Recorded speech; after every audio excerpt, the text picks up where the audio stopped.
सूत जी महाराज श्री बतलाते हैं कि हे महात्माओं, जिस समय बद्रिका विशाल के दिव्य पावन भूमि में ब्रह्मा जी के मानस बेटा विराजे हुए थे,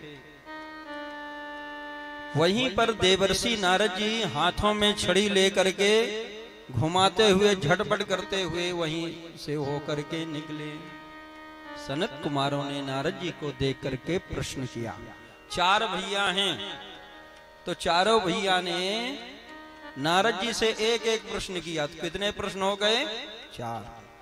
कथम ब्रह्मन्देन मुखा कुतश्चिंता तुरो भवान्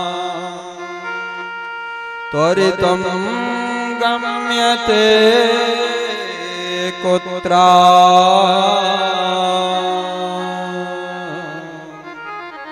कुतश्चागमनं तवा। सनत कुमारों ने कहा कि नारद जी, कथम ब्राह्मण दीन मुखा है, हे ब्राह्मण देवता दीनहीनों की तरह मुख लटकाए हुए कथम, क्यों?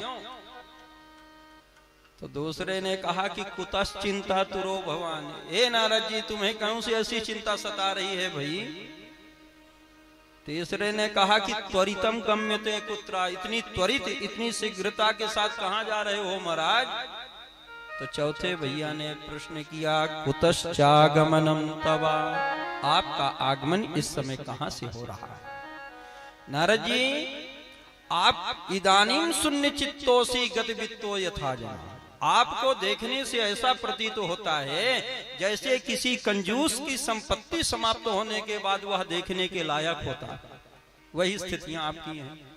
नोचितम पद कारणम, नारद जी आपको इस प्रकार से चिंता करना शोभा नहीं दे रहा है, अपने चिंता का कारण बताइए।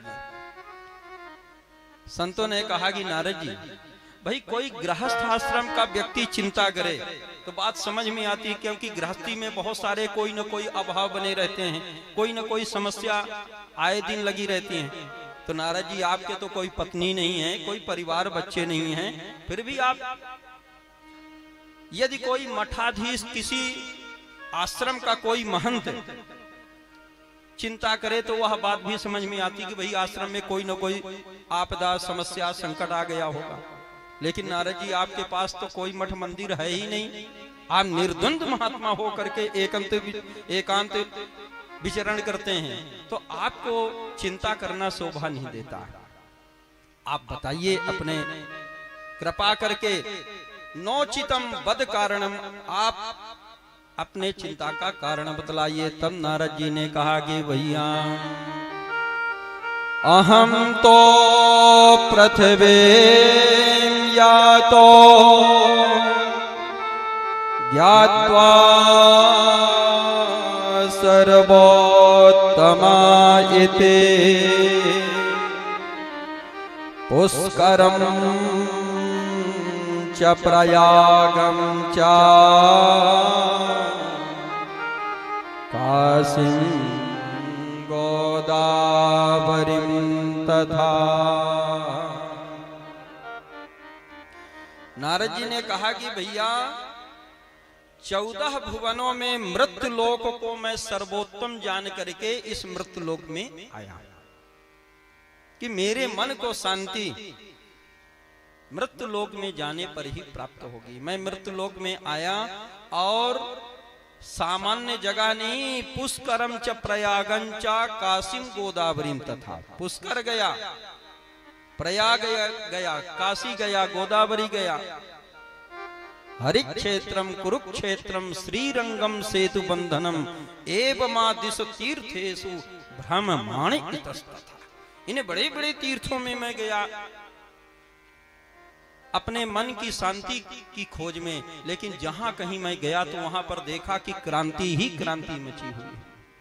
महाराज देखिए, आज नारद जी के चिंता का कारण, जब समाज पर कोई संकट समस्या उपस्थित होती है, देश पर जब कोई संकट आता है, यह कोई राष्ट्रीय संत महापुरुषों को ही उसका कष्ट होता है। हमें आप लोग को तकलीफ होती है, लेकिन हमें अपने पेट की चिंता होती है, अपने परिवार तक हम सीमित होते हैं। लेकिन जो समाज और राष्ट्र की चिंता करे वह कोई ना कोई ऐसे बिरले संत महापुरुष ही होते हैं। तो नारद जी ने कहा कि भैया कलिना धर्म मित्रेणा, ये जो कलयुग है ना तो अधर्म का मित्र है, इसलिए जो है तो चारों तरफ अत्याचार अनाचार हो रहा। सत्यम नास्ति तपः शौचम दया दानम न विद्यते, ना तो कहीं सत्य का पालन करने वाले लोग देखे गए, ना तो पवित्रता रह गई, ना तो दीन दुखियों पर दया करुणा करने वाले लोग देखे गए। उदरंभरिणो जीवा पराकाह कूट भाषण, केवल दुनिया में लोग अपना पेट भरण पोषण करने के लिए कूटनीतियों का अपना रहे हैं। महाराज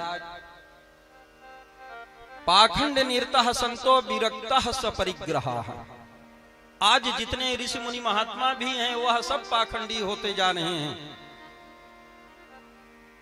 जब मैं हरिद्वार गया तो वहां पर मैंने पूछा कि क्यों भाई ये आवाज कहां से आ रही है, तो लोगों ने उत्तर दिया नारद जी ये मौनी बाबा के आश्रम से। नारद जी की धड़कन तेज हो गई कि हे भगवान, नाम मौनी बाबा और सबसे ज्यादा कला इन्हीं की आश्रमों से। ये मकान दुकान ये आश्रम किनके हैं? बोले त्यागी जी महाराज जी के। नारद जी की और धड़कन तेज हो गई कि हे भगवान, नाम त्यागी बाबा और सबसे ज्यादा बैंक बैलेंस इन्हीं का। नारद जी ने मन में विचार किया कि देखो भाई, 4 आश्रम होते हैं, ब्रह्मचर्य, गृहस्थ, वानप्रस्थ, सन्यास। इनमें सबसे जेठा आश्रम गृहस्थ होता है। तो नारद जी ने सोचा कि इनके बाबा बैरागियों के चक्कर में नहीं पड़ना चाहिए, हम गृहस्थों के यहाँ चलते हैं, क्योंकि गृहस्थ के यहाँ जब कोई संत जाएगा तो गृहस्थ के यहाँ संतों की महिमा बढ़ेगी। तो महाराज जब मैं गृहस्थों के यहाँ गया तो मैंने क्या देखा? तरुणी प्रभुता गे हे श्याल को बुद्धिदाय कहा। अभी अभी नई नवेली जो बहू रानी घर में चल करके आई थी तो झाड़ू लेकर के सास ससुर को सफाई कर रही थी। ये नारद जी के चिंता का कारण। तरुणी प्रभुता गे हे, नई नवेली बहुओं का ही घर में बोलबाला है, बड़े बुजुर्गों का कोई महत्व, कोई अस्तित्व नहीं, और देखने को भी प्राप्त हो रहा है। धीरे धीरे देखते जाइए, जो एक कुत्ते की स्थिति होती है वही बड़े बुजुर्ग की हम लोगों की आज स्थितियां बनती जा रही हैं। जैसे कुत्ता दरवाजे पर ही सीमित रहता, कौन आया कौन गया भौंकेगा केवल, उसी प्रकार से बड़े बुजुर्गों की स्थितियां बनती जा रही हैं। नारद जी ने कहा कि महाराज श्याल को बुद्धिदाय कहा, साला ही दुनिया में लोगों का सलाहकार बन गया है। जब घर में कोई कार्य करना होता है तो लोग अपने पिताजी से, अपने चाचा जी से, अपने बड़े बुजुर्गों से लोग राय परामर्श नहीं लेते, सीधे ससुराल से साले को बुला लेते हैं और साले से लोग सलाह लेते हुए देखे गए। ये नारद जी के चिंता का कारण, क्योंकि जिसके जीवन में साला ही सलाहकार होगा उसका कितना मंगल और कल्याण होगा। इसका महाभारत सबसे बड़ा जीता जागता उदाहरण है। नारद जी के चिंता का कारण महाराज कन्या विकीर्णो लोभा, दुनिया के लोग इतने लोभी होते जा रहे हैं कि कन्याओं का आज क्रय और विक्रय करना प्रारंभ कर दिए। अब आजकल शादी ब्याह थोड़ी होता, ब्याह के लिए आप जाओगे, सामने वाले से यदि सौदा पक्का हो गया तो विवाह पक्का, यदि सौदा नहीं पटा तो कोई ना कोई बहाना, कोई ना कोई कारण बना करके उस कार्य को स्थगित कर दिया जाएगा। कन्या विकीर्णो लोभा, दुनिया के लोग इतने लोभी होते जा रहे हैं कि कन्याओं का भी जो तो क्रय विक्रय करना प्रारंभ कर दी। ये नारद जी के चिंता का कारण। महाराज दंपत्ति नाम चकल कलम, पति पत्नियों में कलह बना हुआ है।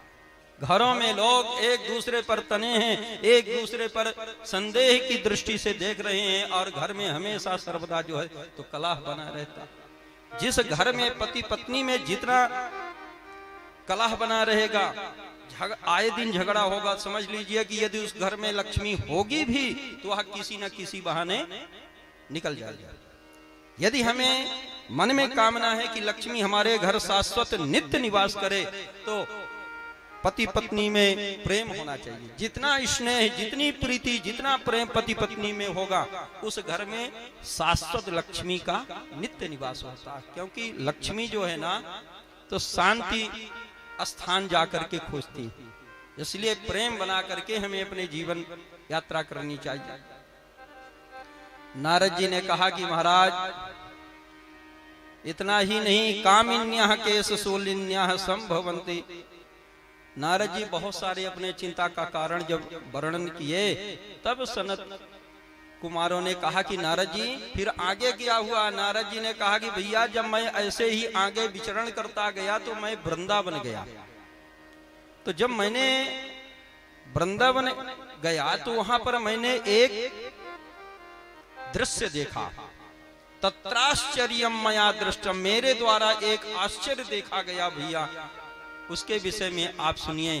एक तरुणी प्रभु, वहां पर एकातु तरुणी तत्रा, एक तरुणी जवान स्त्री बैठी हुई थी और उसी के पास दो अचेतावस्था जर्जर अवस्था में पुरुष लेटे हुए थे और बहुत सारी स्त्रियां उसी तरुणी की सेवा के लिए उपस्थित थी। मैंने सोचा कि स्त्रियों का जन समूह वहां पर बैठा है, हम संत हैं, नारद हैं, हमें स्त्रियों के समूह के पास नहीं जाना चाहिए। तो नारद जी वहीं से रास्ता दूसरी तरफ मोड़ करके चल दिए। उस स्त्री ने नारद जी को आवाज लगाया, नारद जी भो भो साधो क्षणं तिष्ठा मचिंता मपे नाशे दर्शनं तब लोकस्या सर्वथा हरम परम। उस स्त्री ने कहा कि भो भो साधो क्षणम तिष्ठे, नारद जी एक क्षण के लिए आप रुक जाइए। म चिंता मपिनाश, मेरे चिंता का आप समाधान करते जाइए। क्योंकि हे नारद जी, आप जैसे संतों का दर्शनम तब लोकस्या सर्वथाघ, जो प्राणी मात्र के अघ हैं, पाप हैं, आप महापुरुषों का दर्शन करने मात्र से सारे पाप नष्ट हो जाते हैं। इस प्रकार से नारद जी ने पूछ दिया, काश्चित्तम देवी, तुम कौन हो? तो उसने अपना परिचय दिया, अहम भक्ति इति ख्याता इमौ में तनयौ मतौ ज्ञान वैराग्य ना मानव काल योगे ने जर्जर। महाराज, मैं भक्ति के नाम से संसार में विख्यात हूं। मेरा नाम भक्ति है और ये दोनों मेरे तने हैं। ज्ञान और वैराग्य नाम के ये दोनों मेरे बेटा हैं। लेकिन काल योगे न जर्जरौ, ये समय के चलते हमारे से पहले ये जर्जर अवस्था, बुढ़े वृद्धावस्था को प्राप्त हो गए हैं। महाराज, संसार में माता पिता वृद्ध हो, बेटा बहु जवान हो, ये बात अच्छी लगती है। और माता पिता जवान हो और उनके समय काल में बेटा बहु वृद्ध हो जाए, ये बात अनुचित समझ में आती है।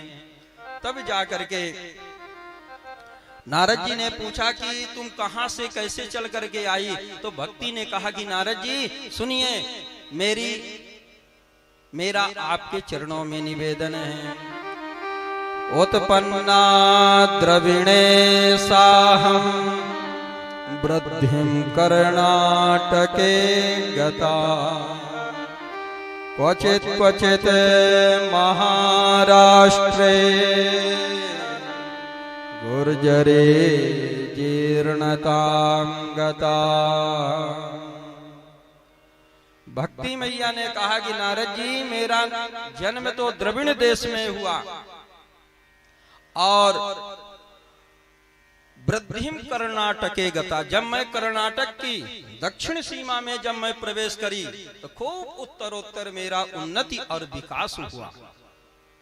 लेकिन क्वचित क्वचित महाराष्ट्र की कुछ सीमाओं में मैं घटती बढ़ती रही। लेकिन गुर्जरे जीर्णताम गता, जब मैं गुजरात पहुंची तो वहां पर पुनः जीर्णावस्था को प्राप्त हो गई। नारद जी, इतना ही नहीं, उसके बाद मैं जब इस वृंदावन में चल करके आई हूं आगे की यात्रा करके, तो मैं तो यहाँ पर जवान हो गई मेरी, लेकिन मेरे दोनों बेटा यहाँ भी जर्जर अवस्था को ही प्राप्त हैं। इस प्रकार से जब नारद जी से भक्ति मैया जो है तो निवेदन करती हैं, तो नारद जी ने कहा कि माता तुम चिंता मत करो, मैं तुम्हारे इस दुख को दूर करूंगा। और इस प्रकार से नारद जी गीता पाठेर मुहुर्मुहु, गीता का पाठ बार बार सुनाया, वेद वेदांत घोषश्चा, वेद पाठ श्रवण कराया, वेदांत श्रवण कराया। थोड़ा सा जौहाई लेकर के दोनों बेटा उठे, उसके बाद आलस्य को पुनः जर्जर अवस्था को प्राप्त हो गए। सूत जी कहते हैं कि हे ऋषियों, इस प्रकार से नारद जी भी आश्चर्य में पड़ गए कि जिस वेद वेदांत के श्रवण मात्र से सारे कष्ट सारे दुख दूर हो जाते हैं, लेकिन ये ज्ञान वैराग्य का दुख दूर नहीं हो रहा है। इतने में आकाशवाणी हुई, नारद जी सत्कर्म करो। और उसी सत्कर्म को जानने के लिए नारद जी यहाँ से होकर के निकल रहे थे। सनत कुमारों ने कहा कि नारद जी चिंता मत करो, यदि तुम भक्ति का दुख दूर करना चाहते हो तो इनके लिए तुम यहाँ से सीधे गंगा द्वार समीपे तु तटमानंद नामकम, तुम गंगा द्वार चले जाओ और वहां पर आनंद नाम का जो तट है वहीं पर सुंदर दिव्य भागवती ज्ञान गंगा का आयोजन करो, तब तुम्हारा दुख दूर होगा। हरिद्वार में जाकर के कथा का आयोजन किए हैं। वहां पर जितने भी संत वैष्णव जन हैं, गृहस्थ हैं, सब चल करके भागवत कथा श्रवण करने के लिए धावंतोप्याययो सर्वे प्रथमम एच वैष्णवाः, वैष्णव गण सब चल करके आए और कथा श्रवण करना प्रारंभ किए। एकम भागवतम शास्त्रम मुक्ति दानेन गर्जति, दुनिया में केवल भागवत एक ऐसा महापुराण है जो मुक्ति देने की गर्जना करता है, उद्घोष करता है। कोई मेरे शरण में आए मैं उसे मुक्ति प्रदान करूंगा, ऐसा केवल भागवत एक ऐसा महापुराण है।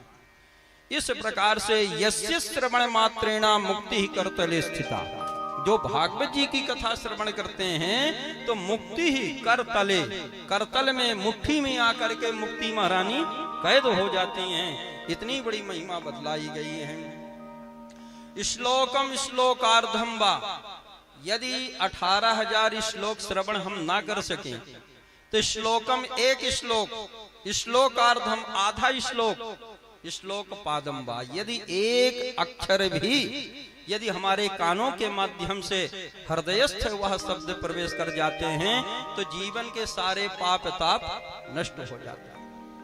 जैसे रुई का पहाड़ हो, रुई के पहाड़ में आग की एक छोटी सी चिंगारी डाल दीजिए तो आग की चिंगारी रुई के पहाड़ को जला करके भस्म कर देती है। उसी प्रकार से शरीर के अंदर पाप रूपी पहाड़ एकत्रित हो, लेकिन भागवत का एक शब्द अग्नि के चिंगारी के समान कानों के माध्यम से यदि हृदयस्थ होता है तो जीवन के सारे पाप ताप को जला करके भस्म कर देता है। इस प्रकार से दीनानाम नियमो नास्ति सर्वदा श्रवणम मतम, भागवत जी की कथा सुनने के लिए कोई दिन मुहूर्त की अनिवार्यता नहीं है। जब आपको सुगमता सरलता से प्राप्त हो जाए तभी आप इस कथा को श्रवण कर सकते हैं। जैसे ही कथा श्रवण थी वहां पर भक्ति मैया ताता थैया करते हुए ज्ञान वैराग्य के साथ प्रकट हो गई। भक्ते स्वतो तो तरुणो गृहीत्वा प्रेम एक रूपा सहसा विराशी, श्री कृष्ण गोविंद हरे मुरारे, हे नाथ नारायण वासुदेवा, श्री कृष्ण गोविंद हरे मुरारे, हे नाथ नारायण वासुदेवा। गाइए सभी लोग बड़े भाव से, हरे मुरारे, हे नाथ नारायण वासुदेवा, श्री कृष्ण गोविंद हरे मुरारे, हे नाथ नारायण कृष्ण गोविंद पीछे वाले भैया मीठी मीठी तालियों से सेवा करते हुए नाथ नारायण वासुदेव। देखिए ये भागवत जी का ये कीर्तन नहीं है, ये मंत्र है।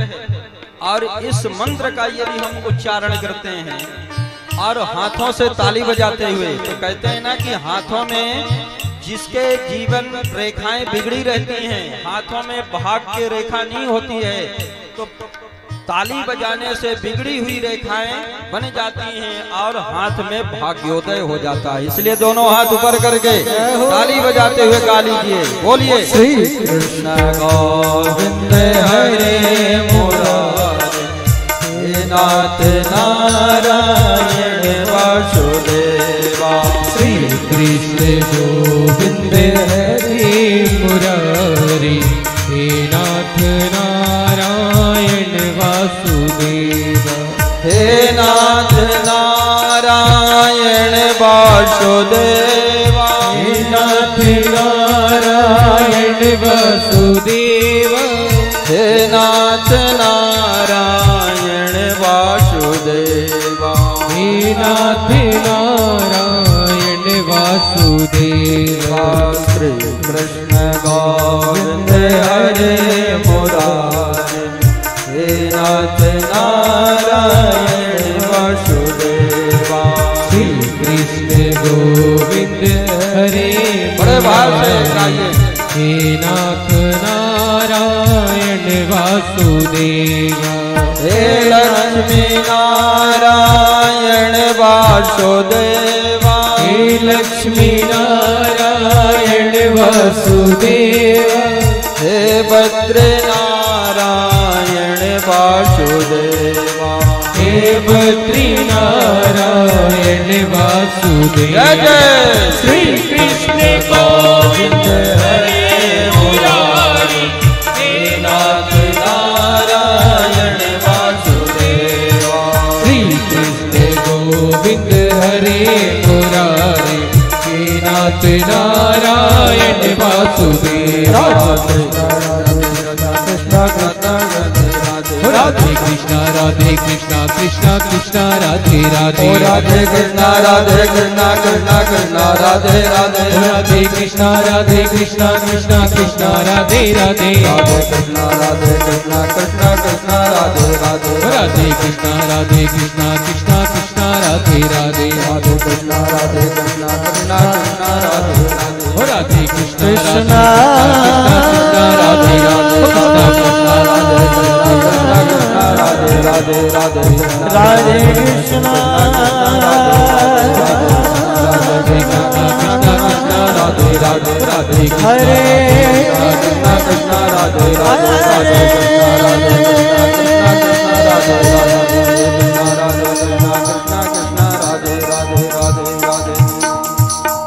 बोल भक्ति मैया की जय जय जय श्री राधे।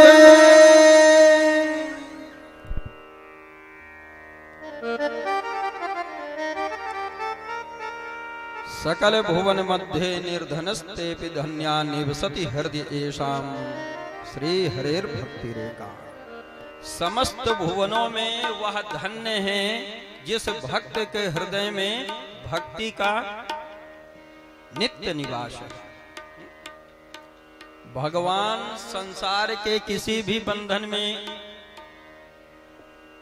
नहीं बंधते, लेकिन भक्ति सूत्रोपनद्धा, जो ठाकुर जी अबद्ध हैं, बंधन रहित हैं, वह ठाकुर जी भी भक्ति सूत्रों, भक्ति रूपी सूत से, भक्ति रूपी डोरी से वह भगवान भी बंधन में आ जाते हैं। एक बार जब मैया और कन्हैया में झगड़ा छिड़ गया, मैया यशोदा हैं जीवात्मा, कन्हैया हैं परमात्मा। कन्हैया ने एक बार जब मटकी तोड़ दिया तो मैया ने तुरंत छड़ी लेकर के दौड़ पड़ी, लाला आज तेरी ऐसी ठोकाई करूंगी कि छठी का दूध याद आ जाएगा। अब जैसे ही छड़ी लेकर के आगे दौड़ी, कन्हैया भाग दिए। कन्हैया भाग रहे हैं और मैया पीछे पीछे लगी हुई हैं। सुखदेव जी कहते हैं परीक्षित कर लो दर्शन, ऐसा भगवान तुम्हें कहाँ मिलेगा जो एक जीवात्मा के द्वारा वह परमात्मा भय के चलते भाग रहा। भागते भागते मैया पसीना पसीना। मैया ने कहा लाला तू पकड़ में आ जा, नहीं तेरी ऐसी ठोकाई करूंगी कि छठी का दूध याद आ जाएगा। कन्हैया ने कहा कि ना मैया मैं पकड़ में नहीं आऊंगा। क्यों? तू मेरी पिटाई करेगी। तो मैया ने कहा कि लाला तू पकड़ बस में आ जा, बिल्कुल तेरी पिटाई नहीं करूंगी। तो कन्हैया ने कहा कि पिटाई नहीं करोगी तो पकड़ करके क्या करोगी? तो मैया ने कहा कि तेरी पुजाई करूंगी। अब पुजाई का अर्थ ही कन्हैया ना समझ सके। तो कन्हैया ने कहा कि अच्छा मैया जब तुम मुझे पकड़ करके पुजाई करोगी तो ये हाथों में छड़ी लेकर के जो घूम रही, तो ये छड़ी की क्या जरूर आवश्यकता है पुजाई में? तो मैया ने बहाना बनाया कि लाला ये बुढ़ापन का सहारा है। अरे तू है सहारा तो तू तो दूर से ही भाग रहा है, तो छड़ी के सहारे ना चलूंगी। तो कन्हैया ने कहा कि ना मैया पहले तुम अपने हाथों से छड़ी को दूर करो। त्यक्त्वा यष्टिम सुतम भीतम विज्ञायार भगवत्सला। मैया ने कन्हैया को भयभीत जाने करके त्यक्त्वा यष्टिम उस छड़ी को अपने हाथों से दूर कर दिया। अब कन्हैया जैसे ही पकड़ में आए तो मैया तुरंत जा करके हाथ पकड़ ली दारी के, चल आज तुझे मैं बताती हूँ। कन्हैया ने कहा मैया तू अभी कह रही थी कि मुझे पकड़ करके मेरी पुजाई करोगी, अब पुजाई की जगह ठोकाई करने की बातें करने लगी। तो मैया ने कहा कि हाँ लाला जैसा देवता होता है ना वैसी उसकी पुजाई होनी चाहिए। तू जैसा देवता है उसी प्रकार से तेरी पुजाई करूंगी। तो मैया ने सोचा कि कन्हैया आजकल उधम करने लगा है तो इसको मारूंगी नहीं, लेकिन थोड़ा सा इसको रस्सी में बांध देती हूँ तो इसके जीवन में भय बना रहेगा, तो आगे चल करके उदंडता नहीं करेगा। उखल के पास खड़ा करके पेड़ से घुमा करके रस्सी बांधने लगी। जैसे ही बांधने लगी तो तदपि 2 अंगुलम न्यूनम, 2 अंगुल रस्सी कम पड़ गई। घर की जितनी रस्सियों पर रस्सियां जोड़ती गई बांधती गई, बार बार 2 ही अंगुल रस्सी कम पड़ती गई। कन्हैया है परमात्मा, मैया यशोदा है जीवात्मा। एक तो पहले जीवात्मा परमात्मा को पकड़ने का प्रयत्न करता है लेकिन पकड़ नहीं पाता। उसके बाद बांधने का प्रयत्न कर रहा है, मतलब भक्त और भगवान का विवाद चल रहा है, युद्ध चल रहा है। भगवान कहते हैं कि मैं अबद्ध हूं, संसार के किसी भी बंधन में मैं नहीं बंधता, लेकिन भक्त कह रहा है कि प्रभु दुनिया में आप अबद्ध हो गए, लेकिन आज मैं भक्ति रूपी डोरी से आपको बांध लूंगी। और अंत में लिखा है कि दृष्ट्वा परिश्रमः कृष्णः कृपया सीति सुबंधने। माँ के परिश्रम को देख करके कन्हैया के हृदय में दया आ गई और कृपया माँ पर कृपा करते हुए गोविंद स्वबंधने अपने आप बंध गए। तो मैया को लगा कि मैंने बांध दिया। अंत में विजय किसका हुआ? भक्त का। तो कहने का तात्पर्य कि वह परमात्मा भक्ति सूत्रोपनद्धा, भक्ति रूपी डोरी से भगवान भी बंधन में आ जाते हैं। जब कभी भी भक्त भगवान के बीच झगड़ा हुआ तो अंत में विजय भक्ति की ही होती है। तो वे धन्य हैं जिनके हृदय में भक्ति का नित्य निवास होता है। भक्ति के ही दोनों बेटा हैं, ज्ञान और वैराग्य। जिस घर में जिस जीव के हृदय में भक्ति का वास होगा तो उसको धीरे धीरे जो है तो ज्ञान और अंत में वैराग्य होगा।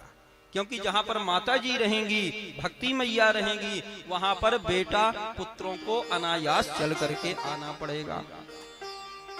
इसलिए भक्ति, हम जो कर्म करते हैं उन कर्मों का संबंध केवल ठाकुर से जोड़ देने का नाम ही भक्ति है। जो काम करते हैं, कोई जरूरी नहीं कि माला झोली लेकर के ही जब हम बैठे तभी हमारी भक्ति होगी, लाल पीला वस्त्र पहन करके चलेंगे तभी भक्ति होगी ना। जो भी कार्य करते हैं, भाई कार्य तो हर इंसान करता है, 24 घंटे करता है, तो उन कर्मों का संबंध केवल ठाकुर जी से जोड़ देने का नाम ही भक्ति है। जैसे माताएं अपने घरों में झाड़ू पोंछा लगाती, अब झाड़ू पोंछा लगाना ये माताओं का अपना कर्म है। क्यों लगाती हैं भाई? कि कचरा ना जमे, नहीं तो भूत प्रेतों का वास होगा। इसलिए घर की सफाई करना माताओं का अपना कर्म है। लेकिन नहीं, हम इसलिए झाड़ू पोछा लगाती हैं कि हमारा घर स्वच्छ पावन पवित्र होगा, क्योंकि हमारे ठाकुर जी का नित्य निवास होगा। तो माताओं का वही अपना कर्म भक्ति का एक अंग हो गया। माताएं भोजन बनाती हैं किस लिए? बोले परिवार को खिलाने के लिए।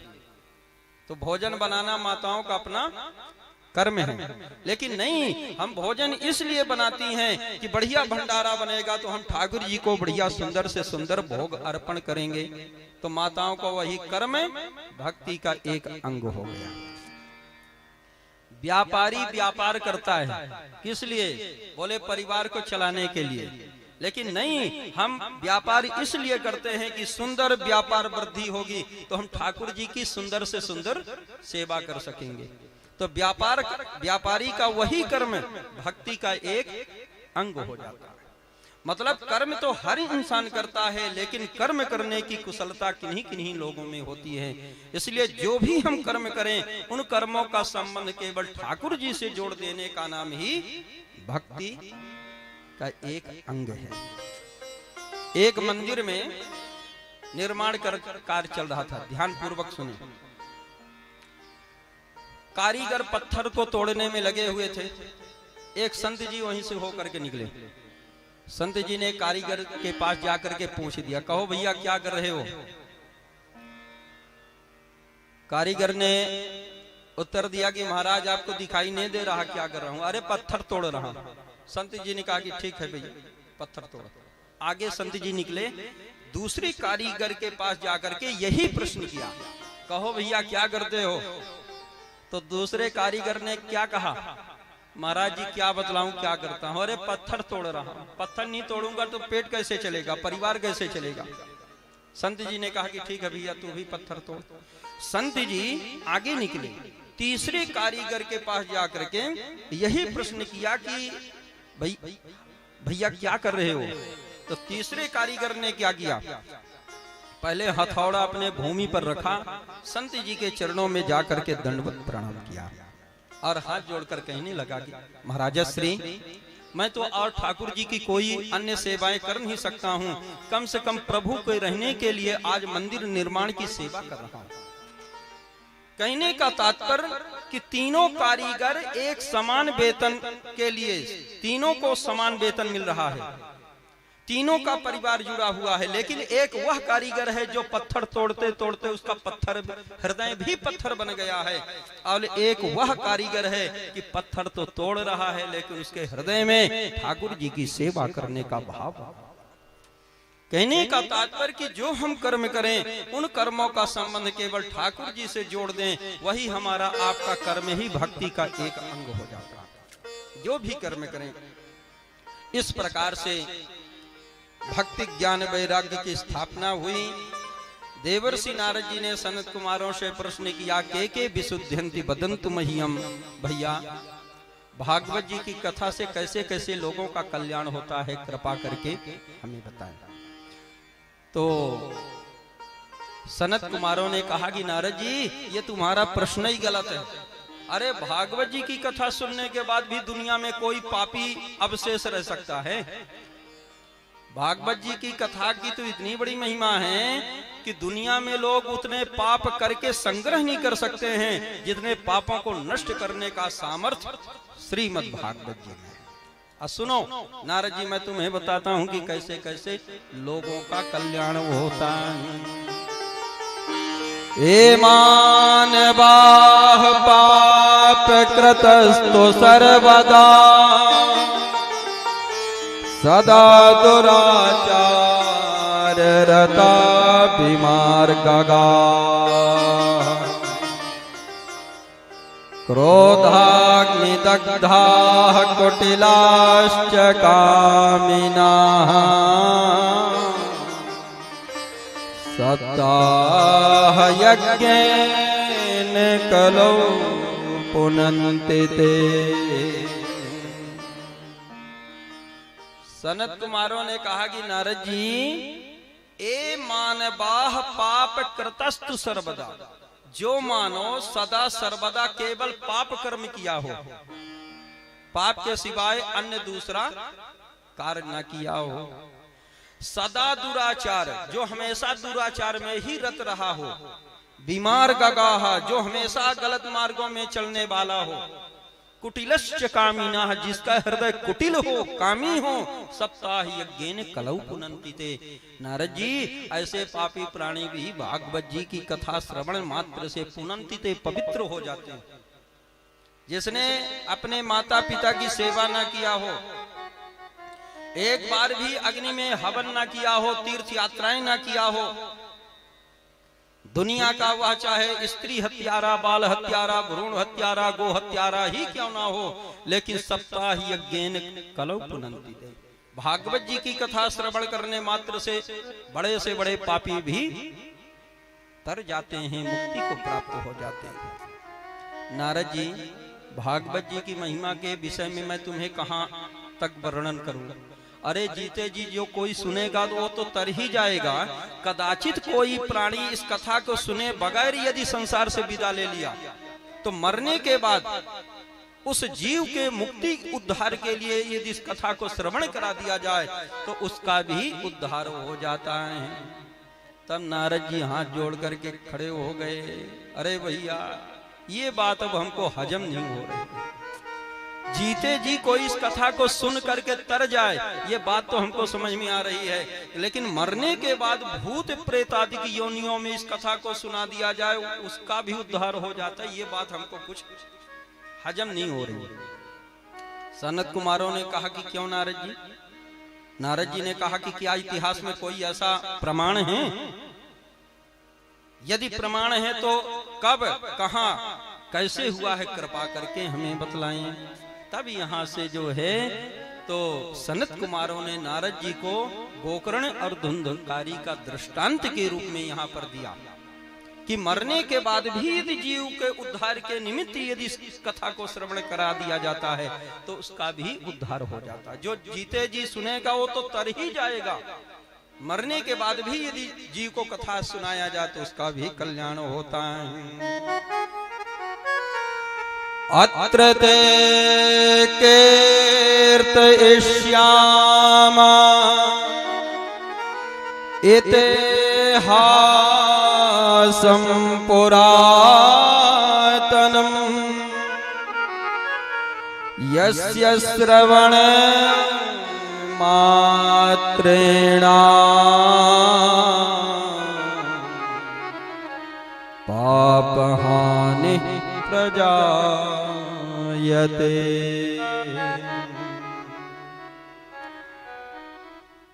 हमारे यहाँ संस्कृत भाषा में कुछ अव्यय शब्द होते हैं। अव्यय शब्द जो होते हैं जिनका वचन से विभक्ति से कोई संबंध नहीं होता। अव्यय शब्दों का अर्थ पूर्व से निश्चित होता है, जैसे अत्र, तत्र, कुत्र, एकत्र, अन्यत्र, एकदा, ये शब्द जो हैं तो ये अव्यय हैं। तो श्रीमद् भागवत जी में जहां कहीं श्लोक के आदि में अव्यय शब्द आया है तो समझ लीजिए कि वहां से कोई न कोई एक नवीन कथा का शुभारंभ होता है। यहाँ पर पहला शब्द आया है अत्र। अत्र मतलब यहाँ, अत्र ते कीर्तयिष्यामः। नारद जी, अत्र अब मैं तुम्हें जो है तो एक कीर्ति से युक्त इतिहासम पुरातनम, एक पुरातन इतिहास की कथा के विषय में मैं तुम्हें बताने जा रहा हूं। मतलब सनत कुमार नारद जी को ये बताना चाहते हैं कि नारद जी, जो दृष्टांत मैं तुम्हें देने जा रहा हूं तो कोई मन गढ़ंत नहीं, कोई कपोल कल्पित नहीं, इतिहासम, इतिहास की कथा बताने जा रहा हूं। इतिहास शब्द का अर्थ क्या होता? इति, हा और आस। इति माने ऐसा, हा माने निश्चित रूप से, आस माने हुआ था। इतिहास ऐसा निश्चित रूप से हुआ था, ये इतिहास शब्द का अर्थ होता है। जैसे आप किसी को बोलें कि देखो भाई हमारे इतिहासों में ऐसी बातें लिखी हुई हैं, तो सामने वाले का संदेह दूर हो जाता है, क्योंकि हर किसी को पता है कि हर किसी की बातें झूठी हो सकती है, लेकिन इतिहास की बातों को कभी झुठलाया नहीं जा सकता। तो यहाँ पर सनत कुमारों ने कहा कि नारद जी, यस्य श्रवण मात्रेण, इस दृष्टांत को, इस इतिहास की कथा को जो सुनेगा उसे तो विश्वास होगा ही कि मरने के बाद भी जीव का कल्याण होता है, लेकिन उसके साथ साथ पाप हानि, श्रोताओं के पाप भी समाप्त हो जाएंगे।